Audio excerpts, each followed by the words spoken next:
Hi മക്കളെ, അങ്ങനെ +1 ഇംപ്രൂവ്മെന്റിന്റെ result വന്നിട്ടുണ്ട്.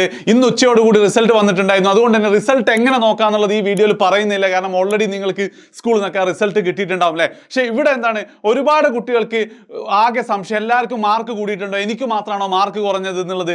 സത്യം പറഞ്ഞാൽ ആ സംശയം എന്നിട്ട് ഞങ്ങൾക്കുണ്ട്. കാരണം 520-ൽ 518 മാർക്ക്, 2 മാർക്ക് മാത്രം ഫിസിക്സിൽ പോയ കുട്ടിക്ക് പരീക്ഷ കഴിഞ്ഞപ്പോൾ ഞങ്ങളെ വിളിച്ച് പറഞ്ഞിട്ടുണ്ടായിരുന്നു, സാറേ ഫുൾ മാർക്ക് അടിക്കും, താങ്ക് യു എന്നൊക്കെ. പക്ഷേ ആ കുട്ടിക്ക് ഇപ്പം 3 മാർക്ക് കുറയാണ് ചെയ്തത്. അതേപോലെ തന്നെ എന്താണ്, 14 മാർക്ക് മാത്രം ഉണ്ടായിരുന്ന ഫിസിക്സിൽ 40-ന് മുകളിൽ മാർക്ക് വാങ്ങിയ കുട്ടികളെ നമുക്കറിയാം.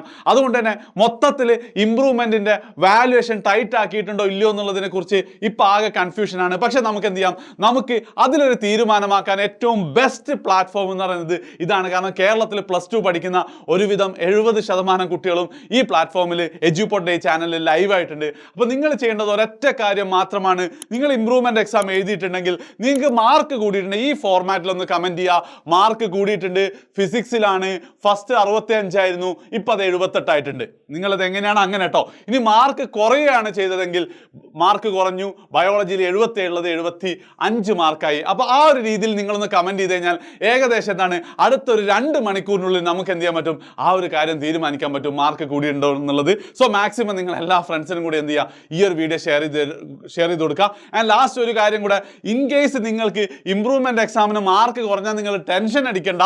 കാരണം എന്താ വെച്ചാൽ, നിങ്ങൾക്ക് ഇതിൽ ഏതിലാണോ കൂടുതൽ, നിങ്ങൾ +1-നാണ് കൂടുതൽ മാർക്ക്, ആ മാർക്ക് തന്നെയാണ് നിങ്ങൾ ഫൈനൽ മാർക്ക് ലിസ്റ്റിൽ വരിക എന്നുള്ള ജസ്റ്റ് ഒന്നും കൂടെ പറയണം. ചില കുട്ടികൾക്ക് സംശയം ഉണ്ടാവും. സോ മാക്സിമം എല്ലാ കുട്ടികളിലേക്കും ഈ വീഡിയോ ഒന്ന് ഷെയർ ചെയ്യാം. നമുക്ക് നോക്കാം എന്താണ് കേരളത്തിൽ ഇംപ്രൂവ്മെന്റ് എക്സാമിൽ സംഭവിച്ചതെന്നുള്ളത്. അപ്പം ശരി.